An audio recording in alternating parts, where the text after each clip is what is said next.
Determination of income and employment, ये chapter आपका 12 number का है और ये एक ऐसा चैप्टर है जिसमें कि थ्योरी भी है, प्रैक्टिकल्स भी हैं, डायग्राम्स भी हैं, सब है। ठीक है, तो इसमें से हर वैरायटी का क्वेश्चन आता है। इसमें से न्यूमेरिकल भी आएगा, चाहे 6 नंबर का आए, चाहे 4 नंबर का आए, चाहे 1 नंबर का MCQs में आए। मोस्टली 4 नंबर का और 6 नंबर के न्यूमेरिकल्स आ ही जाते हैं। ठीक है, डायग्राम्स इसमें हैं तो और सब इंटर रिलेटेड हैं। आपको कॉन्सेप्ट समझ में आ गया तो आपको डायग्राम समझ में आ गया, आपको डायग्राम समझ में आ गया तो कॉन्सेप्ट समझ में आ गए, न्यूमेरिकल समझ में आ गया तो डायग्राम समझ में आ गए, मतलब सब इंटर रिलेटेड हैं।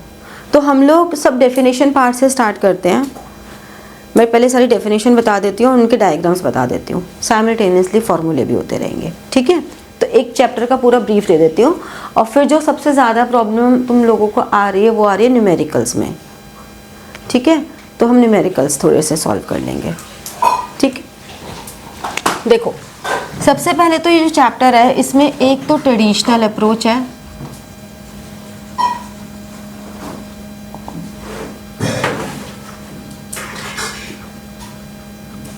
ट्रेडिशनल अप्रोच में JB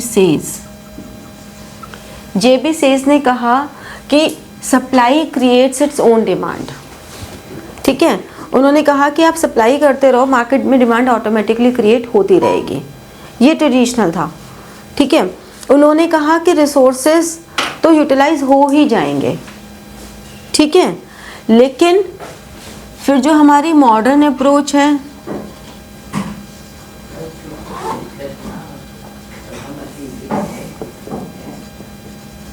वो JM कीन्स ने कहा। क्या कहा JM कीन्स ने?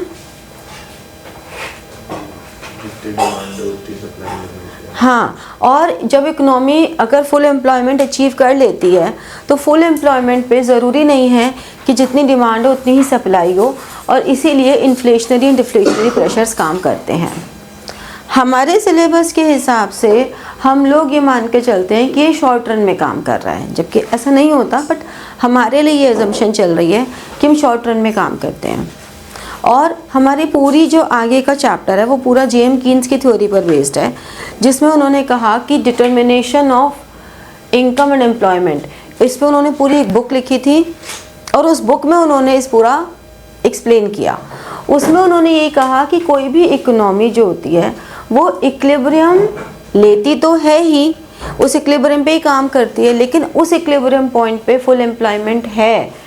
अगर हम ये कहते हैं कि फुल रिसोर्सेज हैं, हम पूरा फुल एम्प्लॉयमेंट का मतलब यूटिलाइजेशन ऑफ ऑल रिसोर्सेज, तो जितने भी रिसोर्सेज हैं हम उनको फुलर यूटिलाइजेशन पे ले रहे हैं।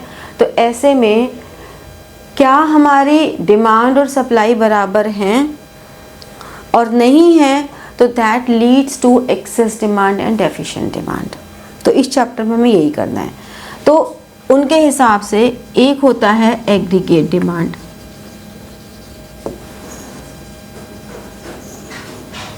एक होता है एग्रीगेट सप्लाई, और ये दोनों होते हैं बराबर, होने चाहिए। ठीक है, एग्रीगेट डिमांड के कंपोनेंट्स में क्या आता है? CIG(X-M), यानी कि C is consumption expenditure,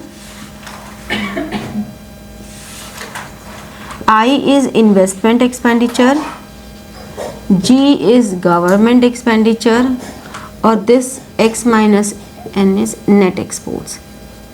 In short, हम ये कह सकते हैं aggregate demand is C plus I। हम सिर्फ इन दोनों कंपोनेंट्स को लेके चलते हैं मेजर, क्योंकि गवर्नमेंट का भी कंजम्पशन या इन्वेस्टमेंट में ही एक्सपेंडिचर होता है और नेट एक्सपोर्ट्स भी कंजम्पशन या इन्वेस्टमेंट पर्पस के लिए होते हैं। तो अगर हम ब्रॉड कैटेगराइजेशन लें तो हम कहते हैं कंजम्पशन प्लस इन्वेस्टमेंट। तो हम क्या कहते हैं कि एग्रीगेट डिमांड क्या है? एग्रीगेट डिमांड है जो कि एक्चुअल एक्सपेंडिचर इन इकोनॉमी है, मतलब ये कंजम्पशन के, कंज्यूमर के पॉइंट ऑफ व्यू से है, कंज्यूमर्स पॉइंट ऑफ व्यू, जबकि aggregate supply producer point of view से है। ये प्रोड्यूसर पॉइंट ऑफ व्यू से काम कर रही है। ये कह रही है एक्सपेक्टेड,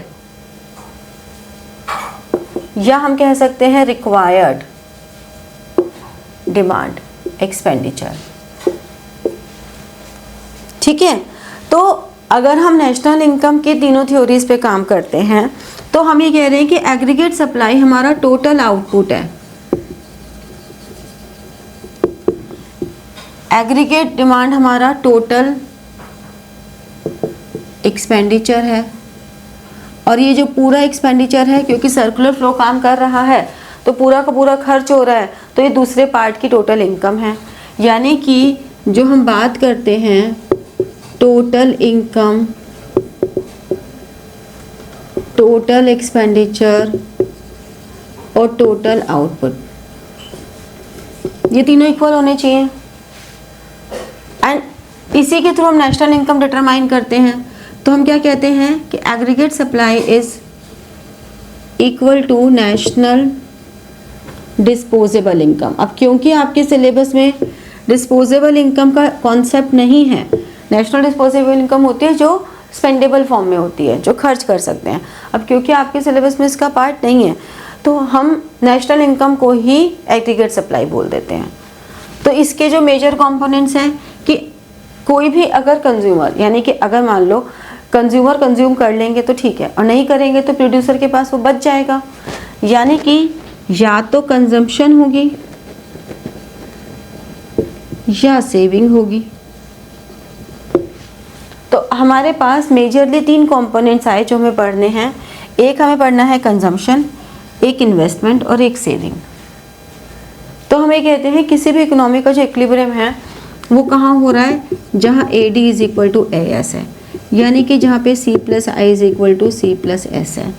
अगर हम इन दोनों को कैंसिल आउट कर दें तो जहाँ पर I is equal to S है। हमें ये कंपोनेंट्स पढ़ने हैं, ठीक है, समझ में आई ये बातें।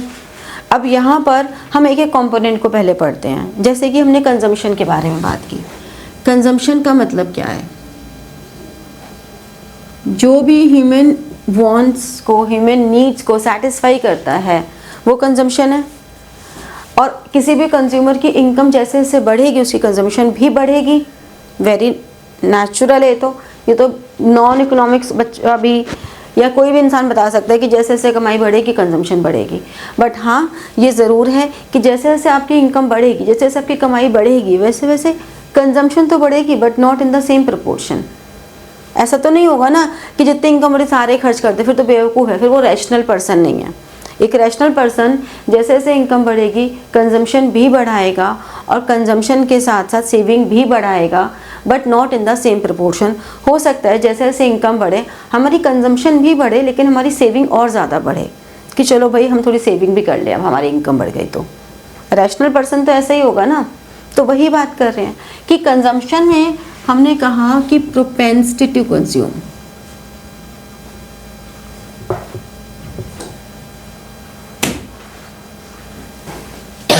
प्रोपेंसिटी टू कंज्यूम या कंजम्पशन फंक्शन। कंजम्पशन फंक्शन की डेफिनेशन लिखनी है तो functional relationship between consumption and income. Propensity to consume is the impact on consumption by the change of income, या how consumption behaves when income changes, वो propensity हो गई। ठीक है, इसको हम दो तरह से पढ़ते हैं। एक हमारा होता है APC, एक होता है MPC। APC हमारा क्या है, एवरेज प्रोपेंसिटी टू कंज्यूम, और marginal propensity to consume. APC हमें सिर्फ कंजम्पशन एंड इनकम का रिलेशन बता रहा है और कुछ नहीं बता रहा। Ratio of consumption and income, यानी कि C/Y, बस एक रेशो बता रहा है। जबकि MPC हमें बता रहा है कि चेंज इन इनकम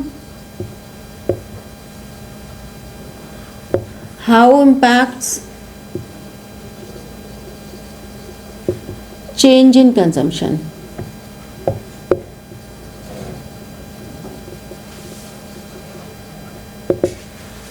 ठीक है, यानी कि this is change in C over change in Y. इसका मतलब ये हुआ कि अगर इनकम में चेंज हो रहा है तो कंजम्पशन कितनी चेंज हो रही है। ठीक है, इसको हम स्मॉल b से भी डिनोट करते हैं और हमें कहते हैं कि अगर ये 0.4 है फॉर एग्जांपल, तो इसका मतलब जितनी भी इनकम चेंज हो रही है उसका 40% कंजम्पशन में आ रहा है। 0.4 का मतलब ये है, तो यानी कि MPC की वैल्यू आपकी 1 से ज़्यादा नहीं हो सकती। भाई आप ज़्यादा से ज़्यादा दो एक्सट्रीम लेके देख लो, आपकी इनकम में चेंज हुआ, आपकी कंजम्पशन में कोई चेंज नहीं हुआ, 0, तो या तो 0 वैल्यू होगी, या आपकी जितनी इनकम चेंज हुई आपने सारा का सारा कंज्यूम कर लिया तो आपकी 1 हो जाएगी, यानी कि MPC की वैल्यू तो 1 ही रहेगी। बट कभी कभी MPC की वैल्यू 1 से ज़्यादा भी हो सकती है एक्सेप्शनल केस में। वो एक्सेप्शनल केस है कि 1 से ज़्यादा कैसे होगी, मतलब मेरी इनकम बढ़ी, मेरी कंजम्पशन उससे ज़्यादा बढ़ गई। तो जनरली ये केस वहाँ होगा जहाँ बिलो पॉवर्टी लाइन के लोग हैं। वो बिलो पॉवर्टी लाइन है, उनकी इनकम बढ़नी शुरू हुई तो उनको वो ऑप्टिमिज्म में चले गए। उस ऑप्टिमिज्म में उनको लगा कि अरे वाह अब तुम्हारी इनकम बढ़ने लग गई है, तो उन्होंने लोन ले लिया, तो अपने खर्चे बढ़ा दिए, या ठीक है ना। तो इस तरह से उनके कंजम्पशन एक्सपेंडिचर बढ़ना शुरू हो गया ऑप्टिमिज्म की वजह से, तो वहाँ पर MPC की वैल्यू मोर देन 1 होगी। तो in normal case, in a rational way, MPC की वैल्यू 1 से ज़्यादा नहीं हो सकती। तो एक्सेप्शनल केस है अगर वो 1 से ज़्यादा हो रही है तो, ठीक है। ऐसे ही APC की वैल्यू जो है, APC की वैल्यू में कोई भी रिलेशन हो सकता है, बट ये देखो कि कंजम्पशन इनकम से ज़्यादा कब हो सकती है। ऐसा कब हो सकता है कि इसकी वैल्यू 1 से ज़्यादा होगी। भाई नॉर्मल तो हम क्या कहेंगे, हमारी जितनी इनकम है हमारी उतनी कंजम्पशन होगी या उससे कम होगी। बट ऐसा भी तो होगा, एक सिचुएशन ये भी तो हो सकती है कि हमारी कंजम्पशन ज़्यादा हो। जो भी आपने वो बताया बिलो पॉवर्टी लाइन वाले केस में तो अगर उनकी इनकम बढ़ेगी तो वो बात आ रही है। अगर हम अभी APC के केस में हम इनकम बढ़ने की बात जहाँ पर ऑटोनॉमस कंजम्पशन आ जाती है। हमारे पास एक कॉन्सेप्ट होता है ऑटोनॉमस कंजम्पशन का। तो ऑटोनॉमस कंजम्पशन हमारे लिए वो कंजम्पशन है एट ज़ीरो इनकम लेवल, कि इस ज़ीरो इनकम पे भी जो बेसिक नीड्स को सेटिस्फाई करने के लिए हमारी कंजम्पशन होती है। तो यहाँ पर आपकी इनकम बहुत कम है, उसके बावजूद भी आपकी कंजम्पशन होगी ही होगी, ठीक है। इसे हम ऑटोनॉमस कंजम्पशन कहते हैं, which is denoted by C बार या स्मॉल a, कुछ भी बोल सकते हैं हम इसे, ठीक है। यानी कि जो दूसरी हमारी कंजम्पशन है that is induced consumption which is affected by income. अगर इनकम है तो वो होगी, यानी कि this is denoted by BY।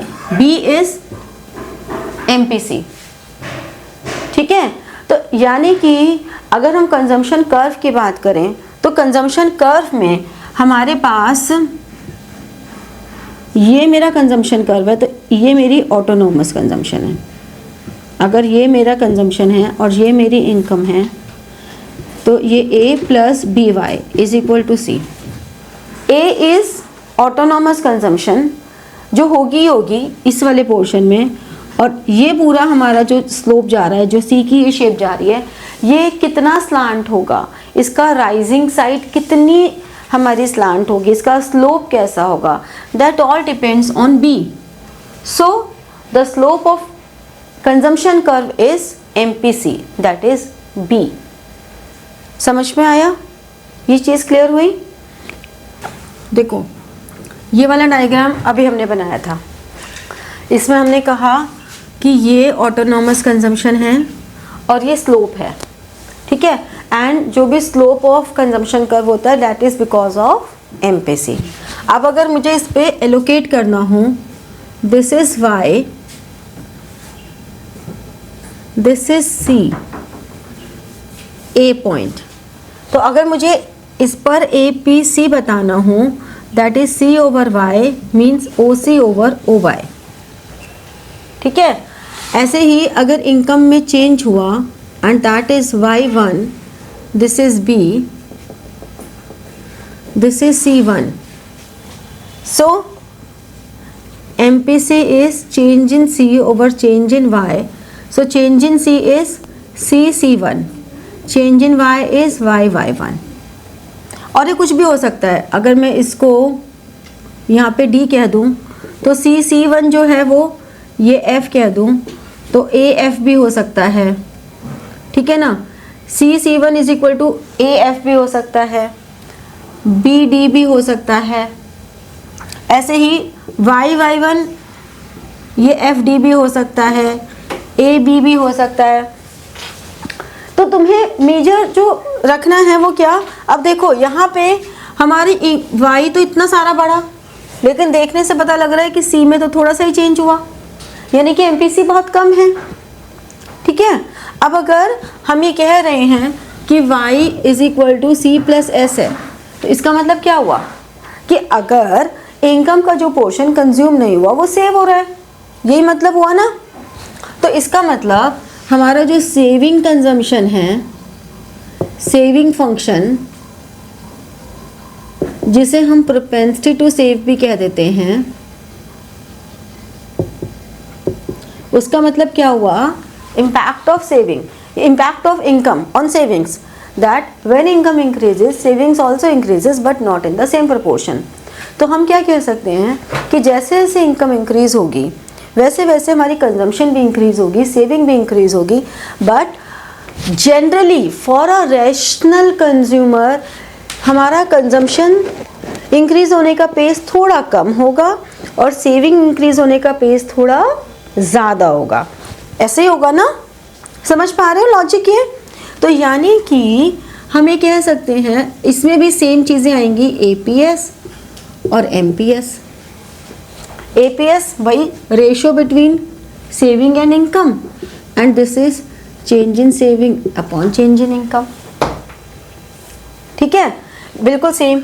अब यहाँ पर हमारे पास एक होती है डिस सेविंग्स, जो हमारी ऑटोनॉमस कंजम्पशन के बराबर है।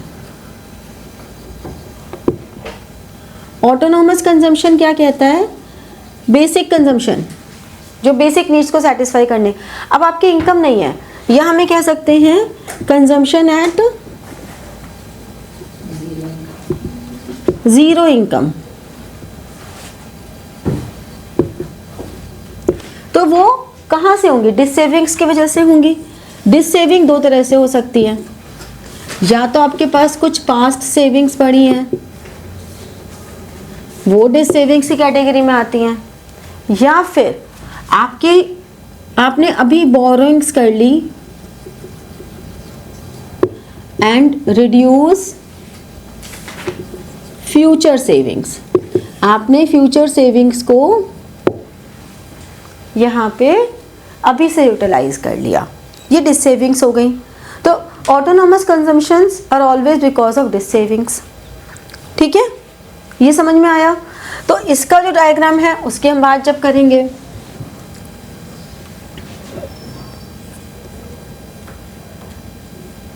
ये सेविंग्स हैं,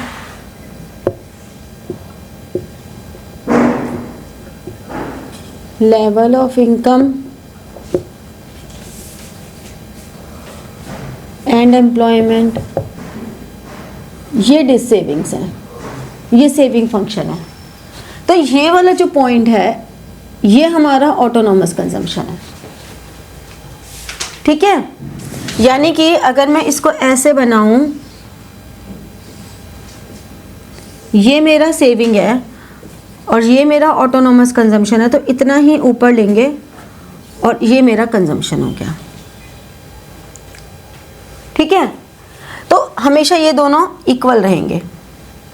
अब अगर मैं ये कह रही हूँ कि मेरी जो इनकम है either that will be consumed और दैट विल बी सेव्ड, यानी कि y is equal to C plus S है, तो अगर मैं इस पूरे को मैथमेटिकली डिवाइड कर दूं y से, तो मैथमेटिकली कोई फ़र्क नहीं पड़ने वाला। तो मैं क्या कह सकती हूँ, 1 is equal to APC plus APS, ठीक है ना, 1 is equal to APC plus APS। तो इसका मतलब ये तुम्हारी एक रिलेशन बन गई। दूसरी तरफ अगर y is equal to C plus S है तो जितना भी इनकम में चेंज होगा वो चेंज हमारा सेविंग में भी होगा, कंजम्पशन में भी होगा, दोनों में होगा। ठीक है ना। तो इसका मतलब अगर मैं इसको डिवाइड कर दूं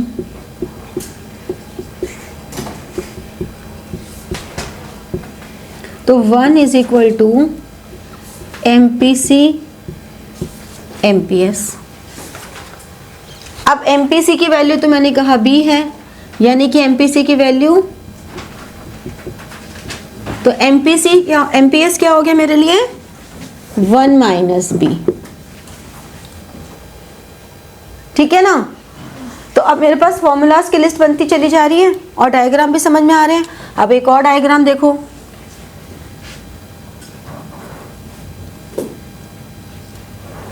ये है level of income.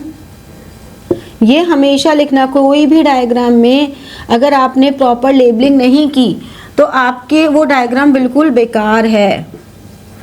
Consumption and savings. अब ये जो होता है income curve, that is always at 45 degree angle. Why this is at 45 degree angle? Because any change in income will be equal to change in consumption. ठीक है। तो income curve हमेशा 45 degree angle ही होता है। अब इससे हमारे और वेरियस पॉइंट्स निकल कर आते हैं, ये लिख लो फिर बता देती हूँ। अब देखो, हमने कहा ये हमारा इनकम कर्व है 45 डिग्री पे। ठीक है। ये हमारा कंजम्पशन कर्व है, this is autonomous consumption and savings, level of income and employment,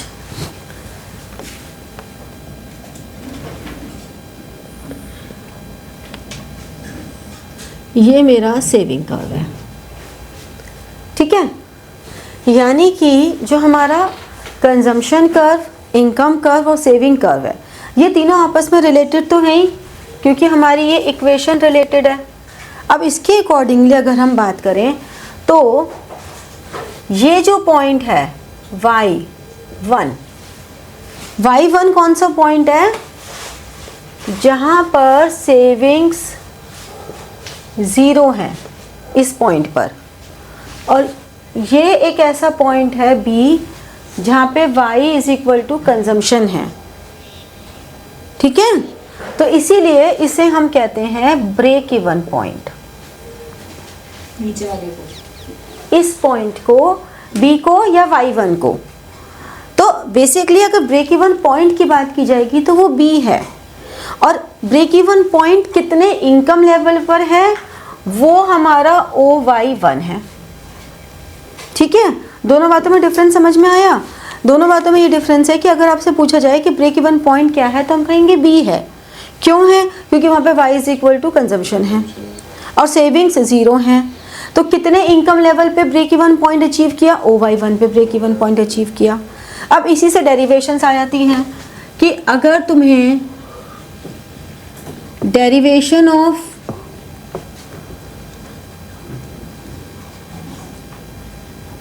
consumption curve from saving curve लेना हो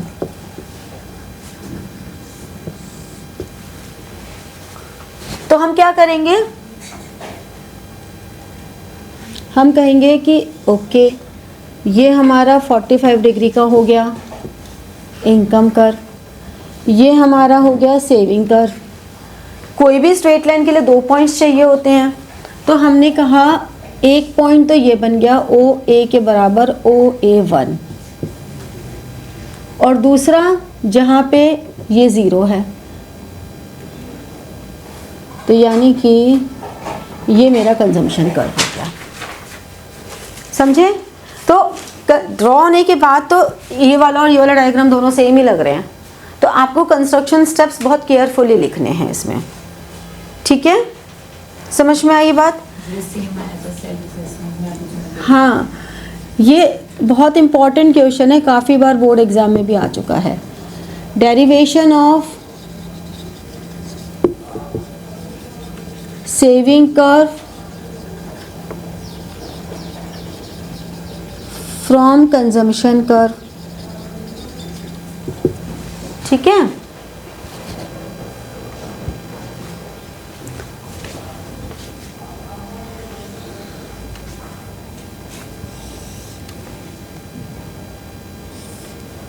ये हमारे पास आ गया। अब हमें कंजम्पशन कर्व डिराइव करना है सेविंग कर्व से, सॉरी सेविंग कर्व डिराइव करना है। तो ये हमारे पास कंजम्पशन कर्व हो गया, ये ऑटोनॉमस कंजम्पशन हो गई, इसके बराबर एक पॉइंट यहाँ डाला, ये सेविंग कर्व आ गया।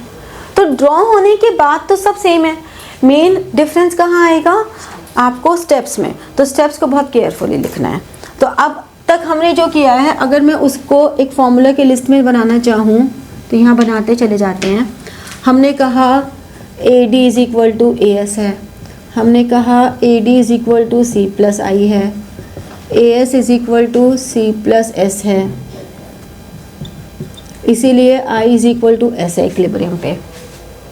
दूसरा हमने कहा कि C is equal to A plus BY है, APC is C over Y, APS is S over Y, MPC is change in C change in Y, MPS is change in S change in Y। ये सब हम लोगों ने किया है अभी तक, ठीक है?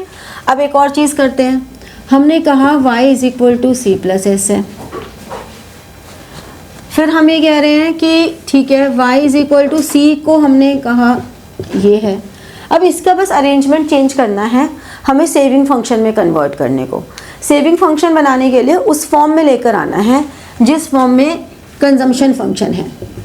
जो ये कंजम्पशन फंक्शन है C is equal to A plus BY, इस फॉर्म में लाना है। तो अरेंजमेंट चेंज कर देंगे, S इज इक्वल टू चाहिए हमें, तो S is equal to Y minus A minus BY, S is equal to minus A plus Y minus BY, फिर S is equal to minus A, इधर से Y common ले लिया तो ये बचा 1 माइनस B, यानी कि S is equal to 1 minus BY।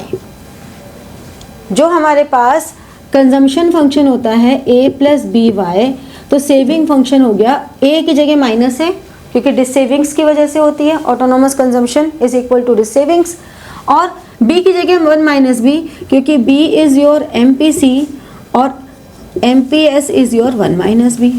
तो सेम कंजम आ गया। तो सेविंग फंक्शन हमें डिराइव करने को जनरली नहीं आता, लेकिन 3 नंबर में आ भी सकता है। Derive saving function from consumption function. अब बच्चे, क्योंकि मोस्ट ऑफ द एग्जाम्स में, चाहे स्कूल के एग्जाम्स तो सब जगह कर्व के डेरिवेशन की बात करते हैं, बड़े मज़े से बहुत अच्छे से सजा सजू के डायग्राम बना देते हैं, सजा सजू के कंस्ट्रक्शन स्टेप्स लिख देते हैं, पूरा बढ़िया कर देते हैं और ये सोचते हैं हमको पूरे नंबर मिलेंगे, उसमें 0 नंबर मिलता है। क्यों? क्योंकि क्वेश्चन ही ठीक से नहीं पढ़ा। तो मेन प्रॉब्लम तुम लोगों ने अभी तक जो नोटिस की होगी, लर्निंग से भी ज़्यादा कॉन्सेप्ट भी तुम्हें क्लियर हो जाते हैं, लर्निंग भी तुम्हें हो जाती है, लेकिन हमारी रीडिंग स्टैमिना बहुत कम है। रीडिंग स्टैमिना कम होने से हम लोग बीच में वर्ड्स को मिस कर जाते हैं। हमें लगता है हमने 4 बार पढ़ा, लेकिन फिर भी हमें ये चीज़ नज़र ही नहीं आई। क्यों? क्योंकि हमारी रीडिंग कैपेसिटी नहीं है। तो अब तो चलो इस चीज़ पे क्या ही काम करेंगे, इतना ही काम करेंगे इस पे शॉर्ट टर्म प्लान में कि अपने क्वेश्चन पेपर को लाइन बाय लाइन पेंसिल रख रख के ऐसे पढ़ो रीडिंग टाइम में, ठीक है? But after 12th make it a habit कि हमें डेली आधा घंटा कोई भी बुक कुछ भी पढ़ना ज़रूर है, आधा घंटा मिनिमम, सो दैट आपकी रीडिंग हैबिट पढ़े तो आपको आगे की लाइफ में दिक्कत ना आए। अब तो समय जो है उसमें हम शॉर्ट टर्म प्लान ही बना सकते हैं, ठीक है? तो इस तरह से ये आपका डेरिवेशंस हो जाती हैं, और ये आएगी तब जब आपसे बोला जाए कि derive saving function from consumption function, ठीक है? तब ये पूछा जाएगा। तो हमारे इस तरह से कंजम्पशन हो गया और सेविंग हो गई, दो चीज़ें हो गई। अब तीसरा कंपोनेंट है इन्वेस्टमेंट, उसको नेक्स्ट इज इन्वेस्टमेंट। इन्वेस्टमेंट का मतलब होता है इंक्रीज इन कैपिटल एसेट्स और इन्वेंट्री, ठीक है। तो इन्वेस्टमेंट्स की जब हम बात करते हैं तो हम ये कहते हैं कि किसी भी तरह की जब कैपिटल फॉर्मेशन हो रही है तो एक तरह से हम इन्वेस्टमेंट कर रहे हैं, ठीक है। इन्वेस्टमेंट भी हमारे पास दो तरह की होती हैं, एक है ऑटोनॉमस इन्वेस्टमेंट्स, एक है induced investment. Autonomous investments which are not dependent on income, यानी कि ऑटोनॉमस इन्वेस्टमेंट्स हमेशा ऐसे रहती हैं, ये इनकम है, इनकम कम हो या ज़्यादा हो हमारी इन्वेस्टमेंट हमेशा इतनी ही रहेगी। दूसरी है इंड्यूस्ड इन्वेस्टमेंट, ये यानी कि जैसे जैसे इनकम बढ़ेगी वैसे वैसे इन्वेस्टमेंट बढ़ती जाएगी, ठीक है। इसी तरह से एक होती है पब्लिक इन्वेस्टमेंट और एक होती है private investment. Public investments which are made by government और private investments which are made by private sector investors। अब होता क्या है, ऐसा नहीं है कि पब्लिक सेक्टर या प्राइवेट सेक्टर की कोई बटा हुआ है हिसाब, दोनों ही सेक्टर्स दोनों जगह इन्वेस्ट करते हैं, ऑटोनॉमस में भी और इंड्यूस्ड में भी, but it is generally meant that public sector do more investment in autonomous and less in induced, because public sector को social welfare के लिए भी काम करना होता है। Private sector do more investment in induced and less in autonomous, क्योंकि उनको प्रॉफिट मेकिंग का काम होता है। ऐसे प्राइवेट वाले ऑटोनॉमस कम करते हैं और इंड्यूस ज़्यादा करते हैं, because private sector profit motive के लिए काम करता है। अब इसके बाद एक होती है एक्स एंटे और एक्स पोस्ट। एक्स एंटे का मतलब हो गया जो प्लान्ड है, जो हमने सोचा हुआ है, तो हम लोग, और ये है जो एक्चुअल है, तो यानी कि प्लान्ड और एक्चुअल, यानी कि हमें यही देखना है कि हमने प्लान ये की थी और हमारी एक्चुअल कितनी हुई, उनका डिफरेंस ही हमारे लिए inflationary and deflationary pressures create करता है, ठीक है। अब हमारे पास हमने कहा AD is equal to C+I, और हम लोग ऑटोनॉमस इन्वेस्टमेंट की ही बात करते हैं, तो इसका मतलब अगर हम, ये हमारे पास C है ऑटोनॉमस और ये हमारे पास C+I है यानी कि AD, तो इसका मतलब अगर ये O, ये A और ये B, तो OA हमारा ऑटोनॉमस हो गया कंजम्पशन, AB हमारी हो गई ऑटोनॉमस इन्वेस्टमेंट, ये हमारी ऑटोनॉमस इन्वेस्टमेंट IA है, ये II है, तो AB हमारी हो गई ऑटोनॉमस इन्वेस्टमेंट, यानी कि टोटल OB हमारा ऑटोनॉमस एक्सपेंडिचर हो गया, टोटल ऑटोनॉमस एक्सपेंडिचर हो गया। इसका मतलब AD कर्व का जो स्लोप है, AD का स्लोप भी हमारा MPC ही हो गया, बिकॉज इन्वेस्टमेंट की वजह से तो AD कर्व पे कोई इम्पैक्ट ही नहीं आ रहा, वो तो पैरेलल है, तो इसीलिए हम कहते हैं C and AD curve are always parallel. तो AD कर्व का स्लोप भी MPC हो गया, ठीक है, ये पॉइंट क्लियर हो गया। तो इसीलिए हम कहते हैं कि AD curve always starts above the origin, AD curve always starts above the origin. क्यों है ऐसा? क्योंकि AD कर्व में ऑटोनॉमस एक्सपेंडिचर इन्वॉल्व होता है। AD curve involves autonomous expenditure in the form of autonomous consumption and autonomous investment, ठीक है। तो अब हमारे पास एडी कर्व भी आ गया। अब कहानी क्या आ रही है यहाँ पे फॉर्मूलों में, अभी और बढ़ाते हैं। चलो, इन्वेस्टमेंट में एक और चीज़ आ जाती है। इन्वेस्टमेंट कहती है एक कॉन्सेप्ट इन्वेस्टमेंट मल्टीप्लायर। तो जब भी आपसे एग्जाम में मल्टीप्लायर पूछा जाए कि डिफाइन मल्टीप्लायर, तो हमेशा इन्वेस्टमेंट मल्टीप्लायर ही देना है, मनी मल्टीप्लायर नहीं देना होता, उसके लिए स्पेसिफिकली लिखा होता है। ठीक है, अगर आपसे बोला जा रहा है define multiplier, it means investment multiplier. Always होने को मल्टीप्लायर बहुत तरह के होते हैं, लेकिन हमारे सिलेबस में मेनली जो मल्टीप्लायर है वो इन्वेस्टमेंट मल्टीप्लायर ही है। तो इन्वेस्टमेंट मल्टीप्लायर क्या हुआ?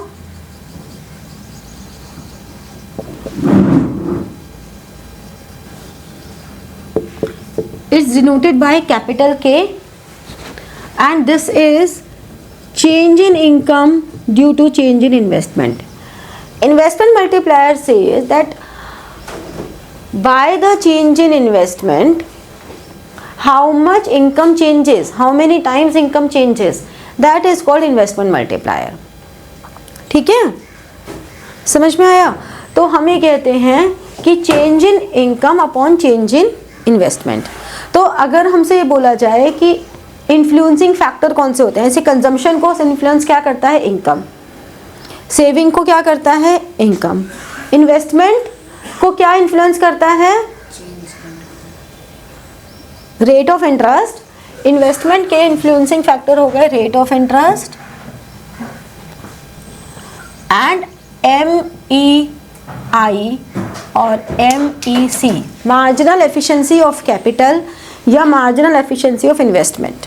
इसके बेसिस पे इन्वेस्टमेंट इन्फ्लुएंस होती है, और इस इन्वेस्टमेंट को एक बार बढ़ाने से इनकम में कितना चेंज आएगा, that is called investment multiplier. और ये हमारा 1/MPS और 1/1 - MPC। तो इससे ये भी हम कह सकते हैं कि K एंड MPS का इन्वर्स रिलेशन है और K एंड MPC का पॉजिटिव रिलेशन है। क्या मतलब हुआ? अगर MPC इंक्रीज होगा तो K डिक्रीज होगा, लेकिन अगर MPS अगर इंक्रीज होगा तो K डिक्रीज होगा, लेकिन अगर MPC इंक्रीज होगा तो K भी इंक्रीज होगा। अब अगर पूछा जाए कि मल्टीप्लायर की वैल्यू किस पे डिपेंड करती है, तो हमेशा हम कंजम्पशन पे बोलेंगे, क्योंकि कंजम्पशन पे ही सेविंग डिपेंड करता है, कंजम्पशन पे ही इन्वेस्टमेंट डिपेंड करता है। तुमने देखा ना कि यहाँ पर भी हमारा कंजम्पशन है और ये भी कंजम्पशन कॉमन है, तो दोनों जगह कंजम्पशन कॉमन आ रहा है, यानी कि हम कितना इन्वेस्ट करेंगे या कितना सेव करेंगे, that is all depend on consumption. Consumption ये डिसाइड करता है कि हमारे पास कितना सेव करने के लिए बचा है, कंजम्पशन ये डिसाइड करता है कि कितना इन्वेस्ट करने के लिए है, सब कुछ कंजम्पशन पे बेस्ड है। ठीक है, तो इन्वेस्टमेंट हो चाहे सेविंग हो चाहे मल्टीप्लायर हो, ये सब कंजम्पशन पे बेस्ड है। ठीक है, ये बातें क्लियर हुई? तो इस तरह से हम ये रिलेशनशिप कहते हैं। इसके बाद इसमें एक बहुत इंपॉर्टेंट टॉपिक आ जाता है, इन्वेस्टमेंट मल्टीप्लायर की वर्किंग, कैसे वर्क करता है ये। ठीक है, तो यहाँ के हमारे फॉर्मूले की लिस्ट में और फॉर्मूले क्या हो गए ऐड? Change in Y over change in I, K is equal to 1/MPS और K is equal to 1/1 - MPC। ठीक है, ये फॉर्मूले की लिस्ट में और आ गए हमारे पास। क्लियर हुआ? चलो ये करो, फिर मल्टीप्लायर वर्किंग करते हैं। देखो, वर्किंग ऑफ मल्टीप्लायर समझने के लिए हमने एज्यूम कर लिया कि इनिशियल इन्वेस्टमेंट मान लो ₹1000 करोड़ है। ठीक है, दूसरी तरफ हमने एज्यूम कर लिया कि MPC हमारा 0.8 है। कुछ भी एज्यूम कर सकते हैं, मैं हमेशा इसको 0.5 एज्यूम करती हूँ, तो मैंने इसमें थोड़ा चेंज कर दिया इस बार, ताकि तुम लोग को रट ना जाए ये चीज़ और तुम लोग को कुछ और आए, तुमको क्वेश्चन ही गलत है। कुछ भी हो सकती है MPC की वैल्यू, 0.8 है। ये हमने दो चीज़ें एज्यूम कर ली। अब इससे हमने क्या निकाला कि K क्या हो गया? 1/1 माइनस 0.8, 5 हो गया। इसका मतलब अगर चेंज इन इन्वेस्टमेंट 1000 है तो चेंज इन वाई 5000 करोड़ हो गई। ये बात भी क्लियर है, 5 टाइम्स होगी ना।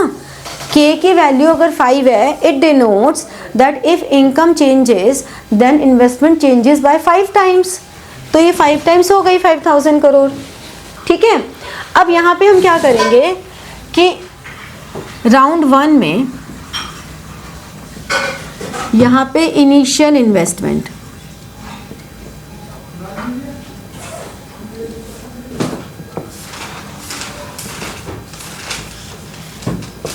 ये हमारे पास 1000 है। हमारे पास change in income, consumption, saving. ठीक है, सेविंग का जरूरी नहीं है बनाना वर्किंग मल्टीप्लायर में। तो तुम्हारे पास अब ये 1000 से हमारी चेंज इन इनकम कितनी भी हो सकती है, कितनी भी ले सकते हैं। इसे हम 1000 भी ले सकते हैं, हमने कुछ भी ले सकते हैं। मान लो मैंने ये ले लिया कि ये चेंज इन इनकम मेरी 800 हुई।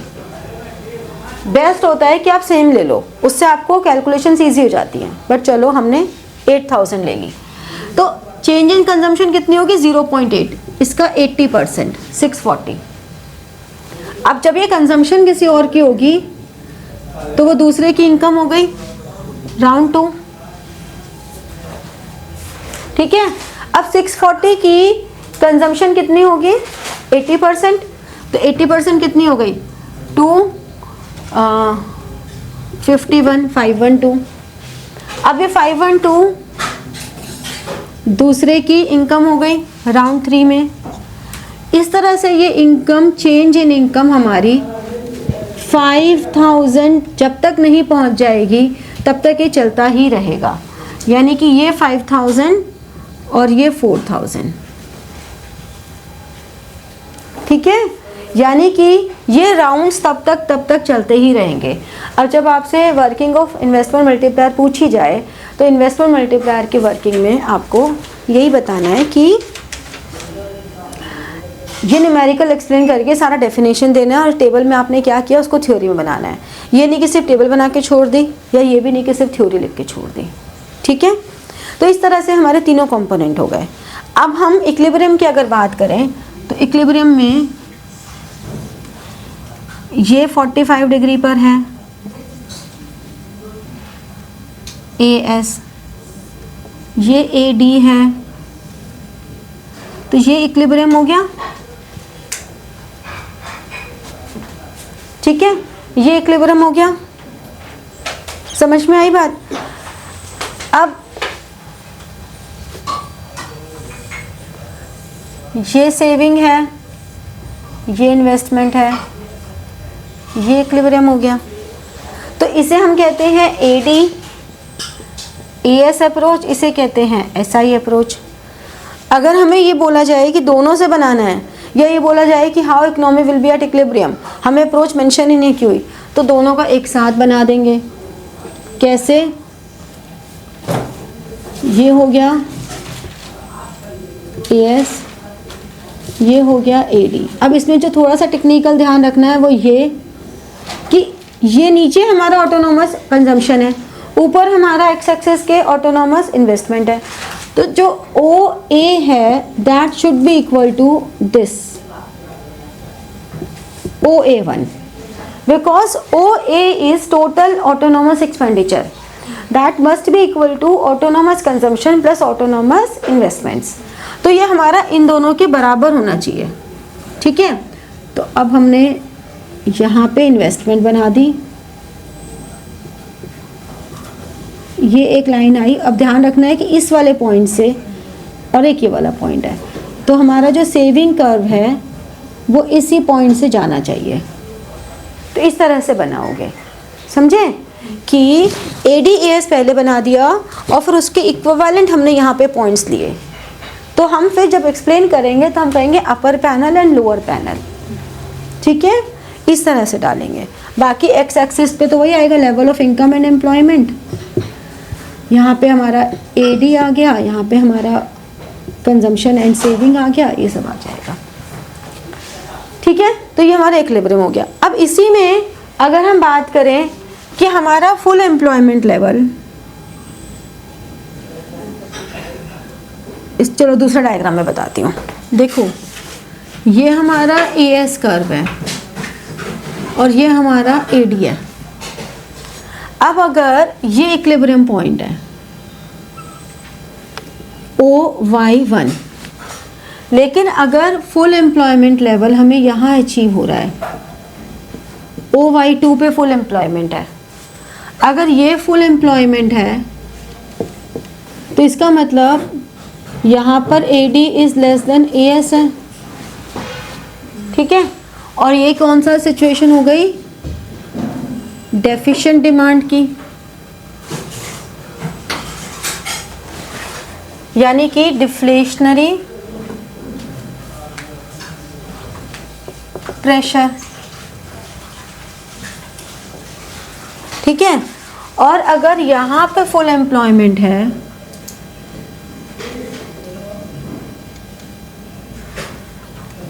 यहाँ पे फुल एम्प्लॉयमेंट अगर हो जाता है तो इसका मतलब इस वाले पोर्शन पे क्या हो गया, AD is more than AS, excess demand, यानी कि इन्फ्लेशनरी प्रेशर। ठीक है, तो हमें क्या देखना है कि कहाँ पर फुल एम्प्लॉयमेंट है। तो यानी कि अगर हमारा डिमांड कर्व इस AS को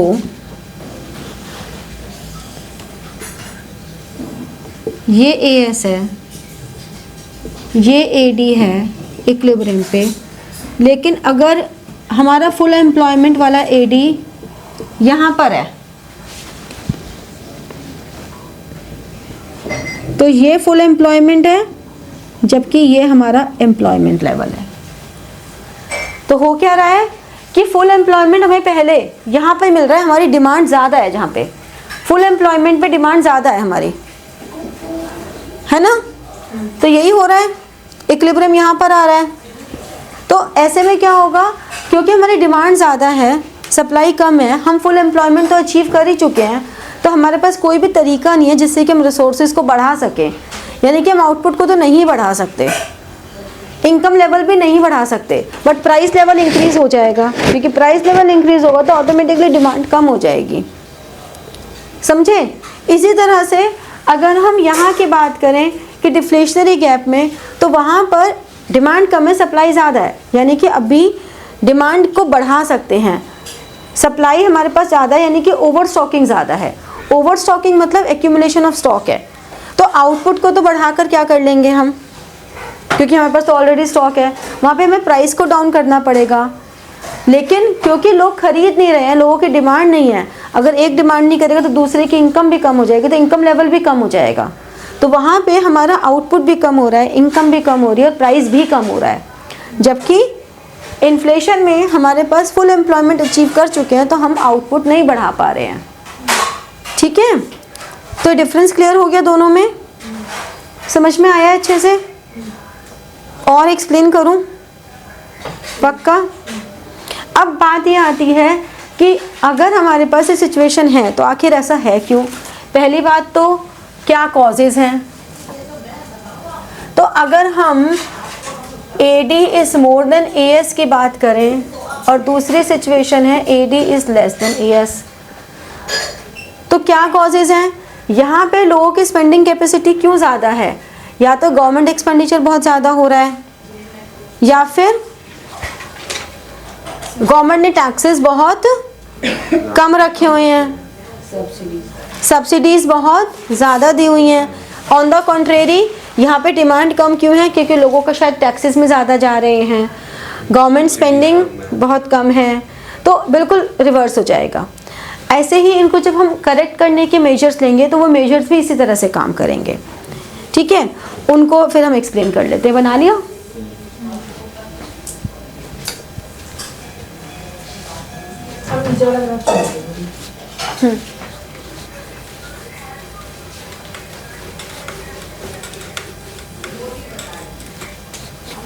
न्यूमेरिकल्स निकालो, इतनी देर न्यूमेरिकल्स निकालो, सॉल्व कर दूंगी ना।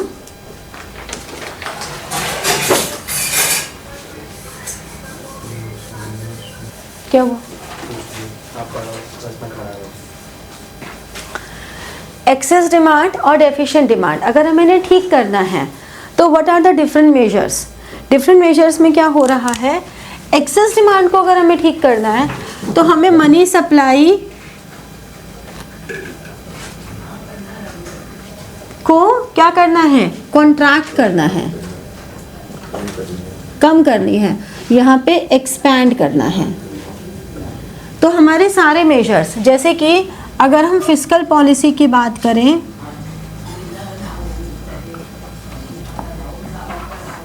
अगर हम फिस्कल पॉलिसी की बात करें तो यहाँ पे पब्लिक एक्सपेंडिचर क्या करना पड़ेगा, डिक्रीज करना पड़ेगा, जबकि यहाँ पे इंक्रीज करना पड़ेगा। अगर हम सब्सिडीज की बात करें तो सब्सिडीज बेसिकली पब्लिक एक्सपेंडिचर ही है, लेकिन अपने पढ़ने के लिए नाम अलग अलग डाल देते हैं, ठीक है ना। टैक्सेशन की बात करें, बजट की बात करें, ये हमारे फिस्कल पॉलिसी के मेजर्स हैं। यानी कि जो सब्सिडीज हैं वो यहाँ पे क्या करनी पड़ेंगी, डिक्रीज करनी पड़ेंगी, यहाँ पे इंक्रीज करनी पड़ेंगी। अगर टैक्सेशन बढ़ाएं तो यहाँ पे टैक्सेशन को क्या करना पड़ेगा, मनी सप्लाई को कम करना है, मनी सप्लाई कॉन्ट्रैक्ट करनी है, इंक्रीज करना है। और यहाँ पे डिक्रीज करना है। बजट कौन सा बनाना पड़ेगा, सरप्लस या डेफिसिट या बैलेंस्ड? यहाँ पे सरप्लस बजट बनाना पड़ेगा कि गवर्नमेंट के रिसिप्ट ज़्यादा हो। यहाँ पे डेफिसिट बजट बनाना पड़ेगा। ये तो हो गई सारी फिस्कल पॉलिसीज।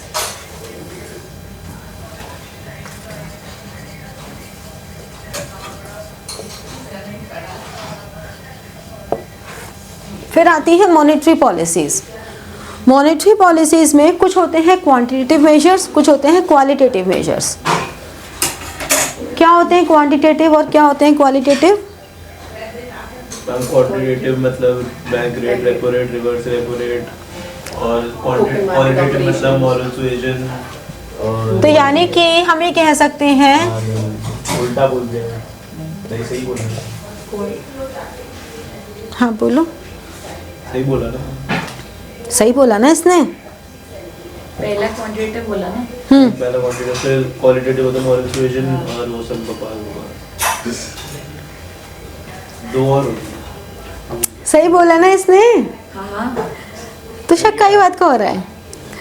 देखो क्वांटिटेटिव कौन से होते हैं, which are applicable to all commercial banks.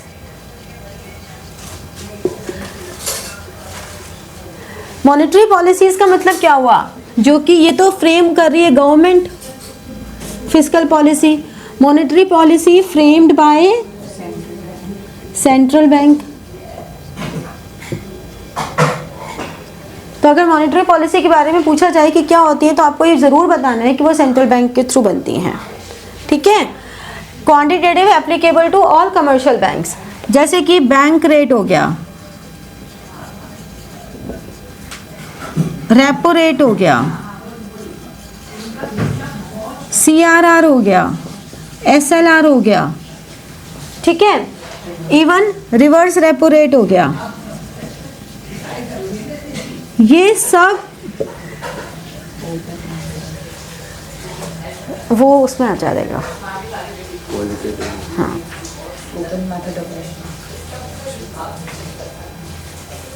तो बैंक रेट, रेपो रेट, क्या मतलब हुआ, बैंक रेट का मतलब क्या हुआ, द रेट ऑफ डिस्काउंटिंग, ठीक है, इसे हम कहते हैं रेट ऑफ डिस्काउंटिंग। ऐसे ही रेपो रेट भी रेट ही ऑफ डिस्काउंटिंग ही है, लेकिन फर्क क्या है दोनों में, bank rate long term borrowings के लिए होता है, जबकि repo rate short term borrowings के लिए होता है।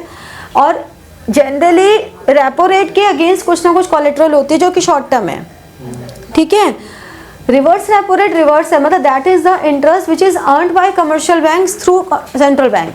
तो अगर कमर्शियल बैंक्स को अच्छा rate of interest central bank से मिल रहा है तो why do they lend money to people. तो इसीलिए चाहे बैंक रेट हो, चाहे रेपो रेट हो, चाहे रिवर्स रेपो रेट हो, तीनों ही इंक्रीज कर देते हैं अगर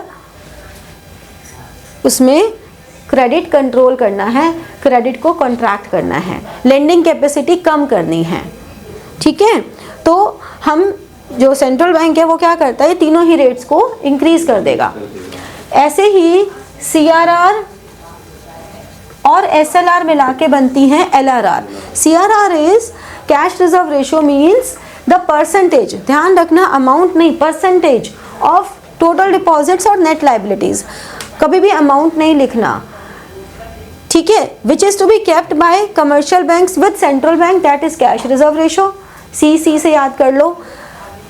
केप्ट बाय सेंट्रल बैंक वो कैश रिजर्व रेशियो है। Self statutory liquid ratio, self याद कर लो, which are to be kept by commercial bank with themselves.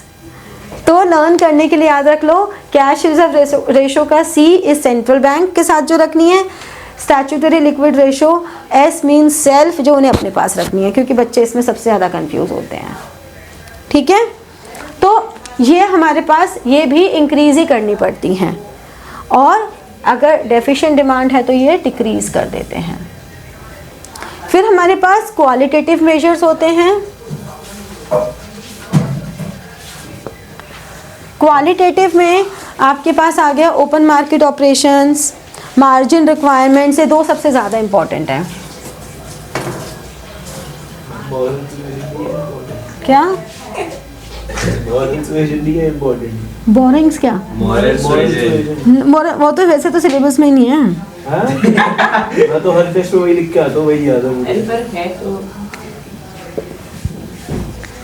वो तो तुम्हें डराने के लिए कि मॉरल सुएशन क्या होता है। अब वो होता है जो तुमको मैं आजकल दे रही हूँ मॉरल सुएशन ही है। जो बार-बार बोल रहे थे पढ़ लो वो, वरना ये कर दूंगी, वरना वो कर दूंगी, और फिर कर भी देती हूँ तो वो डायरेक्ट एक्शन हो जाता है। घर में पेपर के 9 मार्क्स भेज दूंगी, जब तक बोलती हूँ मॉरल सुएशन है, भेज दिए तो डायरेक्ट एक्शन है। सिंपल। ओपन मार्केट ऑपरेशन मतलब जैसे कि जो गवर्नमेंट सिक्योरिटीज़ होती हैं, वो सिक्योरिटीज़ की सेल परचेज। तो अगर सेंट्रल बैंक को ऐसा लगता है कि हमें मार्केट से उनकी परचेजिंग पावर कम करनी है या बैंक्स की लेंडिंग कैपेसिटी कम करनी है, तो वो अपनी सिक्योरिटीज़ को सेल करना शुरू कर देते हैं, जिससे कि वो लोग खरीदें और उनका पैसा हमारे पास आ जाए। और यहाँ पे वो जब उनको लगता है कि हमें मार्केट में पैसा फ्लोट करना है, तो परचेज करना शुरू कर देते हैं और वो पैसा मार्केट में फ्लोट करना शुरू कर देते हैं। देखा कैसे मदारी की जैसे खेलते हैं वो, बिल्कुल।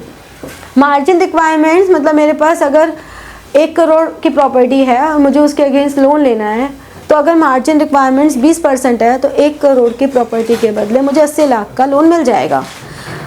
अब अगर मुझे लेंडिंग कैपेसिटी कम करनी है तो मैंने मार्जिन रिक्वायरमेंट्स बढ़ा दी, मैंने 30% कर दी, तो क्या हुआ, अब मुझे उसकी 70 ही मिलेगा। लेकिन अगर मुझे लगता है कि नहीं, मुझे मार्केट में पैसा फ्लोट करना है, तो मैंने ये डिक्रीज कर दी, ठीक है। समझ में आई? तो इस तरह से मैंने ये चैप्टर अपनी तरफ से बहुत शॉर्ट में करा दिया है, ख़त्म भी कर दिया है। अब समझ में आया तो सही है, और नहीं आया तो बता देना, जो नहीं आया वो फिर से एक्सप्लेन कर दूंगी। बस पढ़ लो, नंबर ले आओ।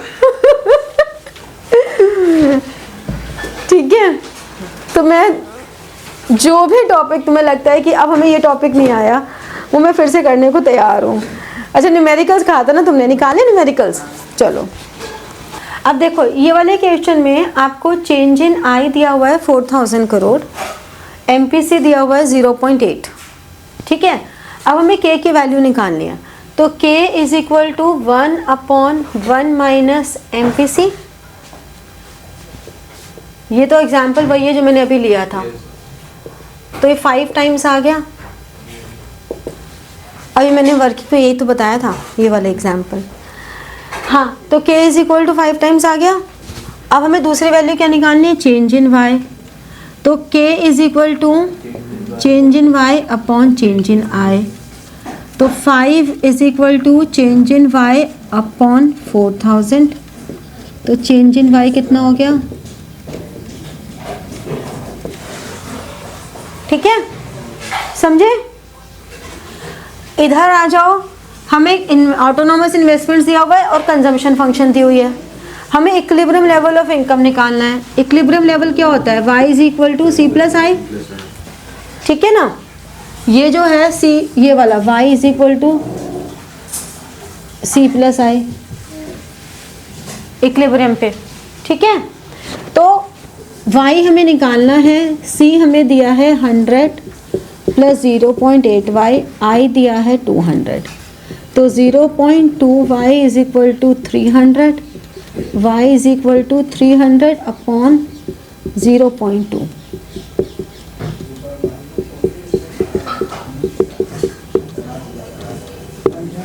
ये हो गया 1500 y। अब मुझे c की वैल्यू निकालनी है at equilibrium level of income. So 100 प्लस 0.8 मल्टीप्लाइड बाय 1500 कितना हो गया, 1300 करोड़। और s is equal to Y minus C, 1500 minus 1300। और तुम डायरेक्ट भी निकाल सकते थे, इक्विलिब्रियम लेवल ऑफ इनकम पे i is equal to s होता है। तो दूसरे तरीके से निकालो तो i is equal to s, तो 200 इज इक्वल टू s। और c भी निकल आता है, y is equal to c is equal to Y minus C, s, c is equal to Y minus S. तो ये वाली की जगह हम ये वाला मेथड भी ऑप्ट कर सकते थे। डिपेंड करता है ना, अगर कम मार्क्स, इससे कुछ फर्क नहीं पड़ता। न्यूमेरिकल्स में जो तरीका है न्यूमेरिकल्स का वही तो करोगे, उसमें वर्ड लिमिट का कुछ नहीं होता। बस आपको थोड़ी प्रेजेंटेशन अच्छे से कर दो तो वो बात है। जैसे कि अब तुमने यहाँ पे ये निकाला, तो अगर मान लो ज़्यादा नंबर का है तो तुम इस वाले रिलेशनशिप को एक्सप्लेन कर दो एक थ्योरी में लिखे कि at equilibrium level of income autonomous investments are equal to savings, या y is equal to C plus. ऐसे करके थोड़ा सा एक्सप्लेन कर दो तो अच्छा रहता है, आंसर क्वालिटी का बन जाता है, बस और कुछ नहीं है, ठीक है। और कोई न्यूमेरिकल है तो बताओ, करके दिखा दूँ।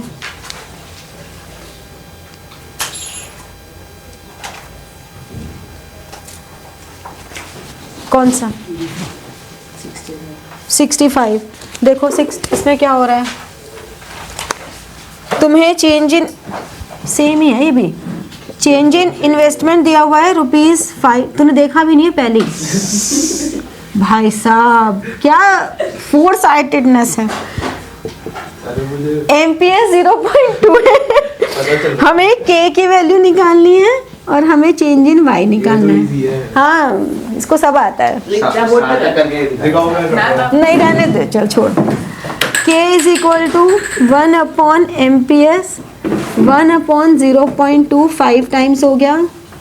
और फिर अगेन अगर ये 500 है और ये 5 टाइम्स है तो 2500 हो गया, बस हो गया। तो क्या क्लास वाइंड अप करनी है या अभी और करने हैं?